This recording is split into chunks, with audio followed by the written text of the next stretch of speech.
Hola, ¿qué tal? Buenas noches, muy bienvenidos a Octavo Mandamiento. ¿Cómo le va, Cortina? ¿Qué tal, Dani? Buenas noches. ¿Me extrañó un poco? ¿Nos Bastante, extrañamos? yo diría bastante. ¿Bastantito? Sí. Bueno, claro, qué suerte. claro, Bueno, claro. estuvimos ambos de vacaciones. Sí, claro. Yo creo que nos las merecíamos. Hacía mucho que creo no que nos sí, tomábamos yo creo que vacaciones. sí. Así que bueno, acá estamos. Ahora ¿Qué novedades volvemos. tiene para mí?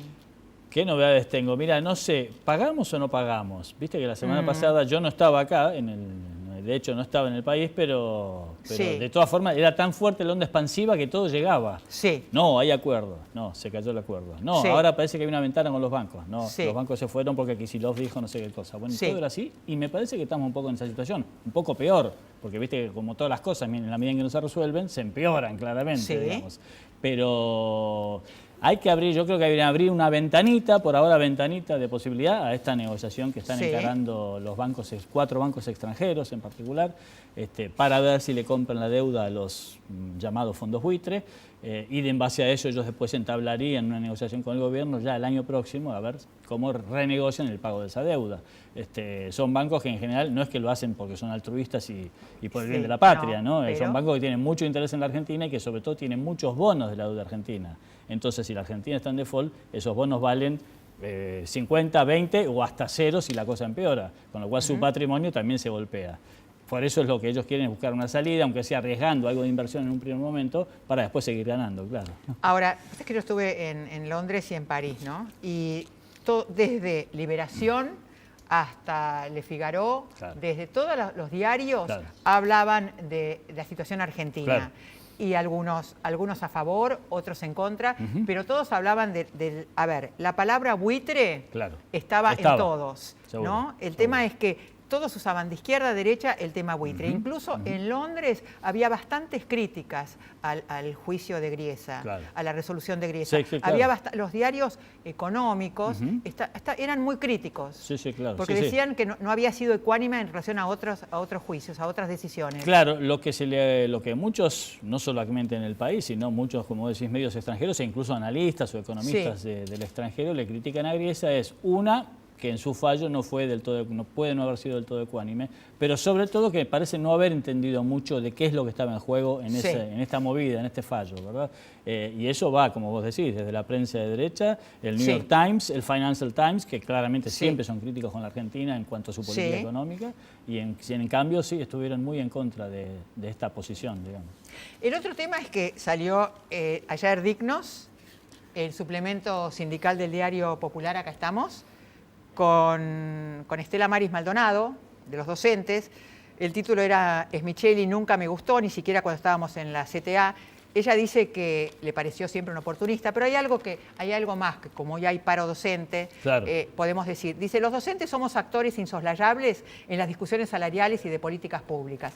Y da la sensación de que lo que dice Maldonado es que en esta etapa, en este gobierno, más allá de que ellos están en la CGT, en la CTA oficialista, sienten que no son interlocutores. Claro. Que solamente es para la paritaria, que no son interlocutores para las políticas. Es la política educativa. Para la digamos, política en general, para la política en general. Ellos Ok. sienten que, así como se sienta Caló de la UOM, o se sienta Piñanelli Claro. de Esmata, o se sentaba Moyano, los docentes también tienen autoridad para sentarse y decidir una política social, una política educativa, en general una política económica para un país. ¿Por qué no los tienen en cuenta? ¿Por qué no los tienen en cuenta? Y me pareció muy acertado, más allá de que uno puede no coincidir, que esperaran al final de las vacaciones de invierno para el paro, que podrían haber decidido un poquito antes. Sí, bueno, lo que ellos dicen es que justamente hubo algunos encuentros durante las vacaciones y no hubo ni, digamos, como que el gobierno de Scioli se dejó estar y dijo, bueno, ya lo vamos a solucionar, y claro, empiezan las clases y claramente para ellos es su oportunidad de hacer fuerza, ¿no? Bueno, y vamos a hablar también de los fantásticos. ¿Quiénes son los candidatos? ¿Quiénes llegan? ¿Qué eran los 4 fantásticos? Los 4 fantásticos. ¿Quiénes son los 4 fantásticos Madrid, vamos a ver. hoy? ¿Quiénes son los 4 fantásticos? Y el otro tema es que anoche fui al Colón y escuchar y ver a Barenboim y a Marta Argerich, la verdad que es un lujo asiático. Fue glorioso, glorioso Marta Argerich, glorioso Barenboim. La verdad me da honor, me da orgullo que en la Argentina, que tengamos esos dos personajes, Claro, claro. más allá de que vivan lejos. Sí, sí, sí. No es una, habitual que estén en el país, pero... Que estén en el país y que sean argentinos. No, bueno, claro. Digo, más allá de Bueno, todo. talento argentino hay en todas partes. Auspiciantes y ya volvemos, dale.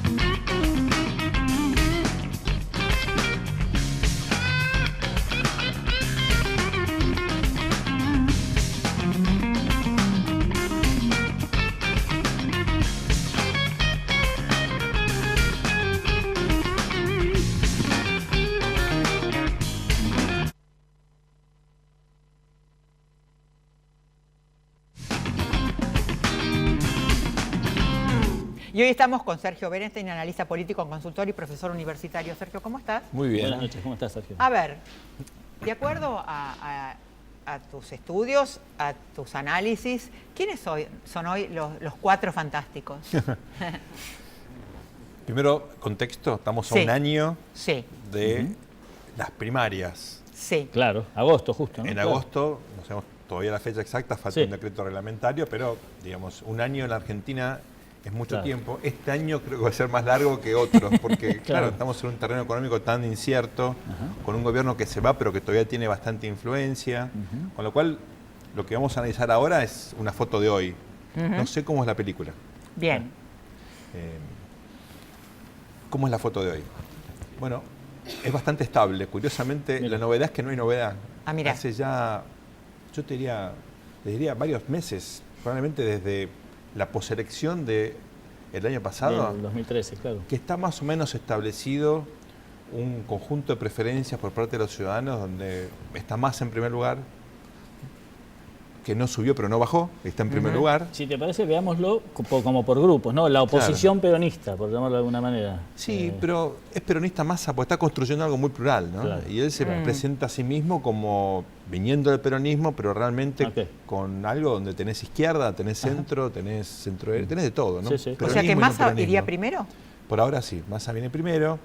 Scioli y Macri están casi igualados en segundo lugar, un escalón más abajo, donde también hay cosas interesantes porque Scioli, claro, no crece, pero ser segundo en un contexto en el cual ser gobernador de la provincia de Buenos Aires es Claro. como ser el gobernador de, qué sé yo, de Afganistán, ¿no? O Irak. Claro. Sí. Sí, sí, sí. No es sencillo. Y la verdad que Macri está realmente fortaleciendo sus chances gracias fundamentalmente al prestigio que adquirió la gestión en la ciudad de Buenos Aires, ¿no? Ujú. Un escalón más abajo está el espacio UNEN, que bueno, tiene un Claro. desafío enorme porque ahí lo que no aparece es una candidatura consolidada. Claro. El que mejor está posicionado hoy es Julio Cobos. No Dentro muy de lejos, UNEN. sí. Mirá. O sea que se borró un poquito la figura de Hermes Wiener. Sí. Sigue bien, o sea, si preguntás en vez de Cobos por Wiener, Wiener llena ese espacio, pero no es un liderazgo fuerte, no es un líder que en sí mismo se imponga. Sí, sí. Y después hay otros tres líderes, donde mucha gente esperando que Massa, perdón, que Ernesto Sanz se dispare. Tome la decisión. Ajá. Veremos de acá a fin de año si efectivamente es así. Uno ya ve afiches, ve una Sí. candidatura de Sanz, yo diría, con mayor volumen de la que tuvo para las elecciones del 2011. Y después Lilita y Pino, por ahí con un rol un poquito más testimonial, pero Sí. también con chance, y sobre todo Lilita, capitalizando un contexto en el cual otros candidatos se mantienen bastante silenciosos y ella sigue dando Claro. su opinión en temas incluso polémicos como el caso de los holdouts, ¿no? Claro, claro, claro. Ahora, esto que vos comentabas de Macri, porque ya me lo habían comentado, que está como disparándose un poquito Macri y eso hace que Scioli quiera meterse en la capital a hacer política porque de alguna manera le está llenando terreno propio. Claro. Ahora, Macri por fuera de la capital o por fuera, por lo menos del capital conurbano, ¿está teniendo el mismo impulso, digamos? Porque da la sensación, viendo un poquito el interior, que Macri sigue siendo una figura muy porteña, ¿no? Es sorprendente porque, obviamente, el país es muy diverso, es muy heterogéneo y hablar del interior Sí. implica una generalización Claro, un poquito que superficial, te, claro, y que te impide mirar ciertas situaciones provinciales donde Macri efectivamente está ganando espacio. Una provincia bastante hoy propicia para Macri es Córdoba. Acá. Recordemos, Córdoba siempre fue una provincia políticamente muy singular. El radicalismo sobrevivió ahí a una época de Perón. Sí. Y donde incluso ahora hay un gobierno peronista nunca del todo alineado con el kirchnerismo, con De la Sota. Digamos, Córdoba es Córdoba. Pero ahí la verdad que Macri viene creciendo mucho, a punto tal que un sector relevante del radicalismo, sobre todo Oscar Aguad, el radicalismo más, digamos, cordobés, más de la vieja línea nacional, ¿verdad? Claro. Está claramente especulando con una eventual coordinación. Ahora hay una elección dentro de poquito, Marcos Juárez, que vamos a estar mirando todos como si fuera... Porque ahí hay coordinación, ¿no? Claro.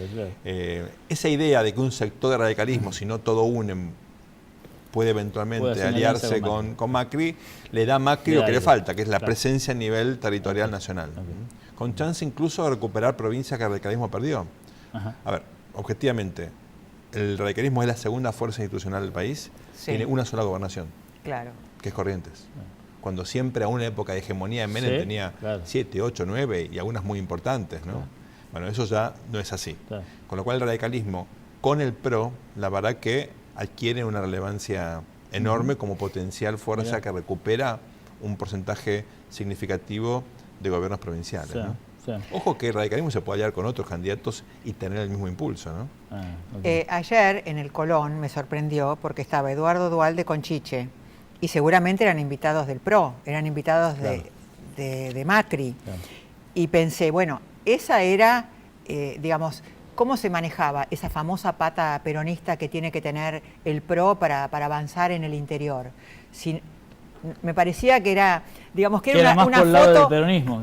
Claro, que era una foto interesante entrando en un lugar importante en el Colón, ¿no? Dije, bueno, debe decir algo esa foto. ¿Dirá algo?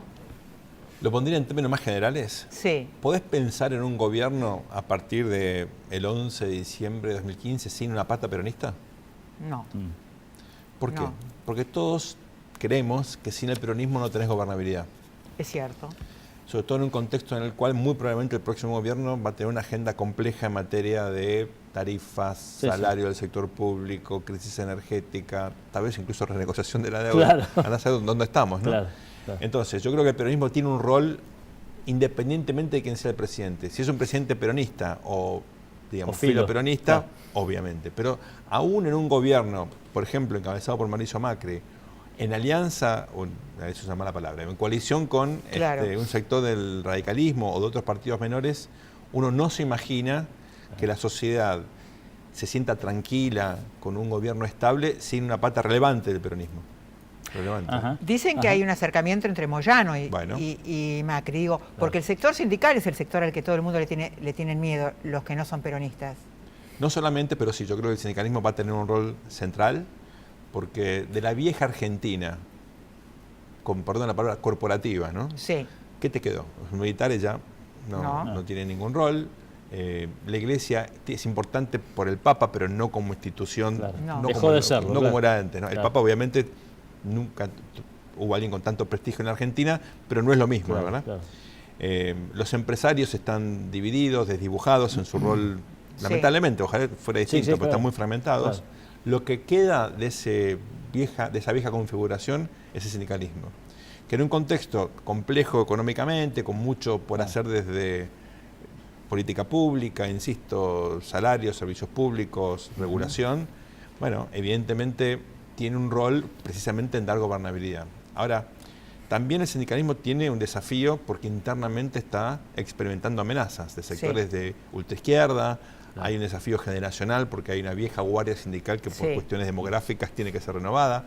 Así que cuidado que no es el viejo sindicalismo como tal, sino es un sindicalismo que también enfrenta un conjunto de desafíos no menores. Claro, pero además que enfrenta uno de esos desafíos justamente es que a lo mejor frente a un gobierno al que ellos serían naturalmente opositores, se vuelven a unir, digamos. Exactamente. Frente al peligro de un gobierno que no sea peronista o filoperonista, y frente al peligro, como decís, de la renovación de las comisiones internas de muchas fábricas en manos de la izquierda, ¿no? Y recordemos la cuestión de las obras sociales, que siempre, bueno, es un servicio muy importante que da el sindicalismo, es una fuente de financiamiento, pero la inflación de la salud es más alta que la inflación promedio en todas partes del mundo.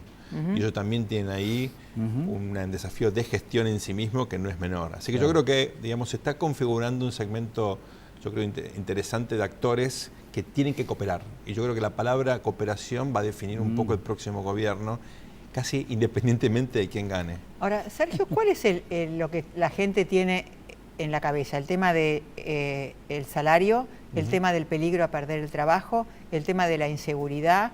Digo, ¿qué es lo que mueve el amperímetro en una sociedad, en nuestra sociedad? ¿Me lo contestás después del corte? Claro. Dale, ya volvemos.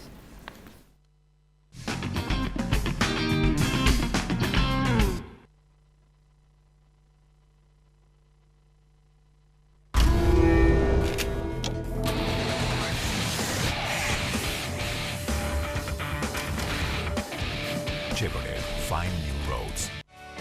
Auspicia este programa Banco Galicia, cada día más. Ciruelo, el señor de los dragones, presenta Arte Dragón 2014. Del 17 de julio al 28 de septiembre, Ciudad Cultural Conex. Auspicia Vorterix.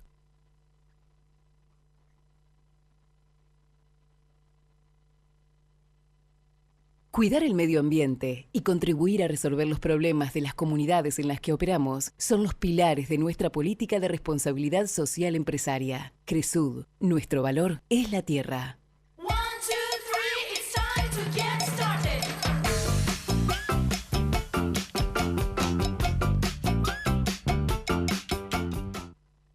ExxonMobil, líder en tecnología para la operación segura y eficiente de recursos no convencionales de gas y petróleo, está contribuyendo con el progreso del país desde sus operaciones en la provincia de Neuquén. Un mundo dinámico, fascinante, digital, donde descubrimos posibilidades que te sorprenden, que te divierten, que hacen todo más sencillo, que mejoran tu vida, tu mundo, un mundo para todos. Telefónica.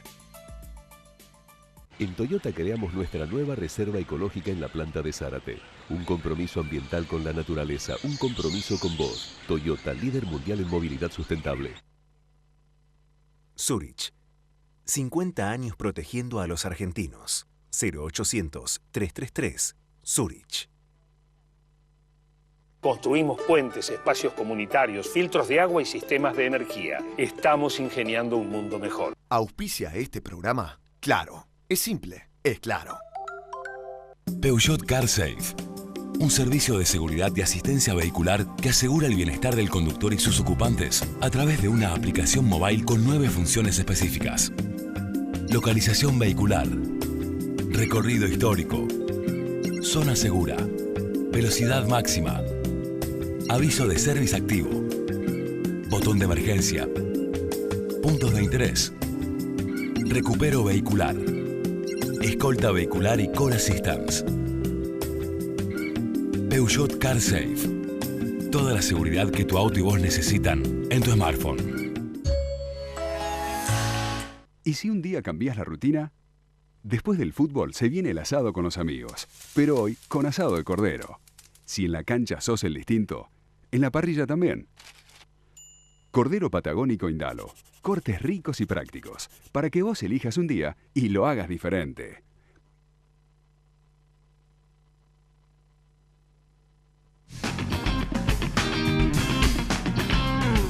Y acá estamos con Sergio Berenstein, analista político, consultor, profesor universitario. Sergio, te había preguntado, ¿quiénes son los 4 fantásticos hoy? Pero además, ¿cuáles son las cosas interesantes que hacen que la gente, los ejes que hacen que la gente vote a alguien o mueva el amperímetro? Tenés como 2 ejes, los ejes de los temas que importan, que son los que charlábamos recién, obviamente la inseguridad, la inflación, el trabajo, la cuestión del empleo se está volviendo en un contexto de recesivo, obviamente, una obsesión, las jubilaciones, porque lo que anunció el gobierno obviamente no alcanza para compensar la inflación. En algún segmento más acotado de clase media, media alta, urbana, la cuestión de la corrupción, sobre todo en el contexto Chicone, Vudú y compañía. Esos son los temas. Pero hay otro eje que a mí me interesa marcar siempre, que son los atributos que la gente busca en los líderes. Mirá. O sea, ¿qué tipo de liderazgo ideal tiene la Argentina en la cabeza? Siempre insisto con esto de que hablamos de la Argentina como si fuera algo unitario y este país está recontra fragmentado en 1000 pedazos, en parte por la crisis económica de los últimos años. A pesar del crecimiento, el país no se reintegró, con lo cual Ni siquiera puedes hablar de sectores medios, porque en sí mismo dentro de sectores medios hay cosas distintas. Pero supongamos que existe algo así como el argentino promedio, que es una, digamos, abstracción más bien conceptual, ¿no? Hay como 3 ejes muy marcados. La gente necesita creer que los políticos pueden arreglar las cosas, que gestionan, que son capaces de resolver problemas. Y eso hoy está muy valorado. Y además hoy mucho más allá de la ideología o de la pertenencia política. Claro. La idea es resolverme las cosas, o por lo menos intentar resolver, o hacer algo. ¿No? Por ejemplo, inseguridad. Pues si la camarita es una solución, no, pero la gente siente que por lo menos hay una camarita. Antes no había nada, había una camarita. Alguien te está mirando. Alguien te mira y eso tiene algún efecto disuasivo.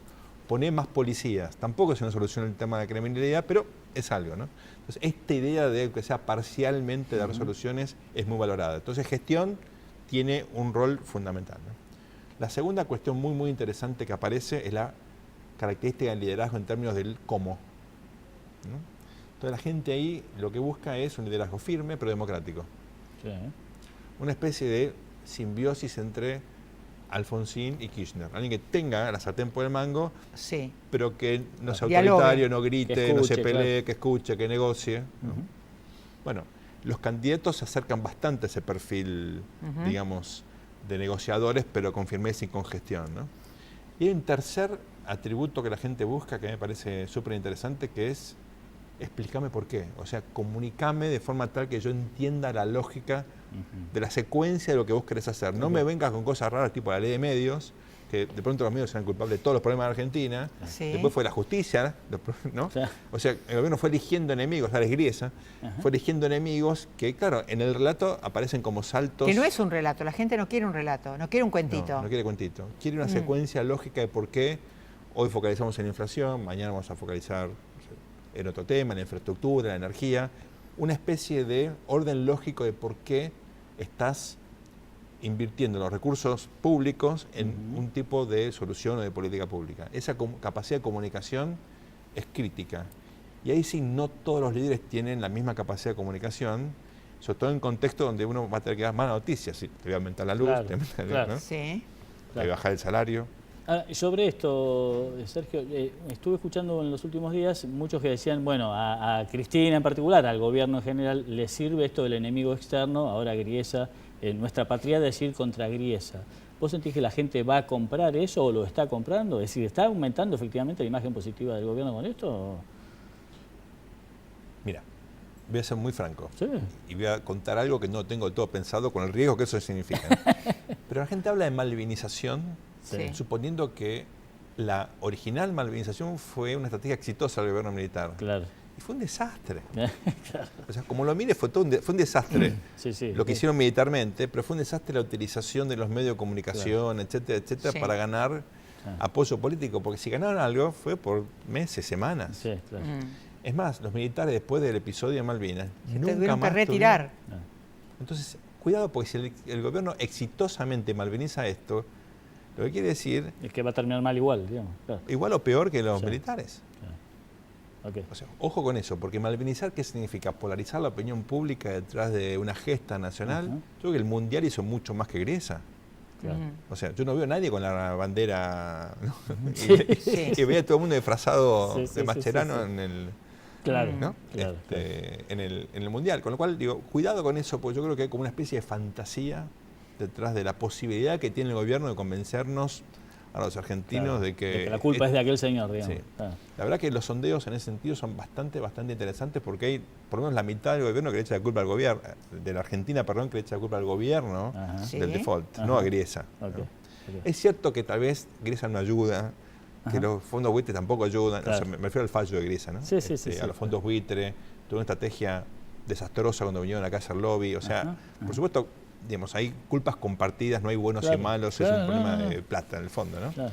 Pero yo sería prudente con esta idea de que el gobierno recupera gracias a la cuestión, digamos, de la polarización. Te doy una hipótesis contrafáctica, imposible de verificar, pero bueno, de eso vivimos los cientistas sociales, ¿no? Yo miro hoy, por ejemplo, la confianza en el gobierno, que es un índice que hace la Itela, sube bastante. Miro qué pasa en otros junio-julios en el pasado, y en general sube bastante. Hipótesis, ¿tendrá que ver esto con el aguinaldo y con el fin de las paritarias o con Griesa? Griesa no estaba el año pasado. Por ahí la gente tiene un mango más en el bolsillo, puede pagar tarjeta que venía acumulando deuda, ¿viste? Está, ¿no? Está preocupada por el futuro, pero ahora puede ahorrar un manguito. Claro. Y eso mejora mucho más que eventualmente lo que la presidenta dice o no de los fondos buitres, ¿no? Pensando en los candidatos, ¿no? Hay varios candidatos que no son los más visibles, pero está, por ejemplo, Randazzo, Sí. Que también quiere ser candidato a presidente. Digo, ¿cómo juega que esté cerca del gobierno, que sea funcionario? Porque los demás, digamos, Scioli da un poquito de distancia, Randazzo no da distancia. Respecto al gobierno, ¿verdad? Claro. Está bien, pero toma, por ejemplo, en el caso Vudú tomó una distancia crítica Sí. no menor, ¿no? Sí, que la gente apreció. Muchísimo. Claro. O sea, te das cuenta que por ahí no tiene una postura tan, entre comillas, autónoma, independiente como Scioli en algunos aspectos, pero sí, en el tema corrupción, él se dio cuenta que los sectores medios claramente rechazan la figura, no solamente, ¿no? Pero sobre todo los medios rechazan la figura de Vudú y Se tuvo corrió. esa actitud, yo diría, no sé si intuitiva, pero Hasta gráfica, claro, ¿no? ahí en, el en video, Tucumán, ¿no? claro. Con el video que fue, creo, bastante positiva para él. Randazzo tiene esta característica y es la siguiente. En una eventual primaria en el Frente para la Victoria, claramente Scioli está muchísimo mejor, por ahora, ¿no? Es cierto que él ahora va a inaugurar muchos trenes y son trenes fantásticos y va a mejorar el servicio, que es buenísimo para la gente. Hay que ver cómo eso le impacta. Pero obviamente hoy en cualquier primaria gana Scioli. Pero si uno pregunta, Randazzo, candidato del Frente para la Victoria, suponiendo que él, por algún arte de magia, le gana a Scioli en la interna, él es un candidato competitivo. O sea, reemplaza a Scioli bastante bien, básicamente con una intención de voto similar. En esto la continuidad prolija, digamos así. Sí, con características propias, porque viene del peronismo. Claro. Él no es una persona del corazón del kirchnerismo, aunque trabajó obviamente claro. desde 2007 con la presidenta. Sergio, muchas gracias Un por placer. haber Gracias a estado. ustedes. Nos vamos. Hasta Chau, hasta el próximo lunes, dale.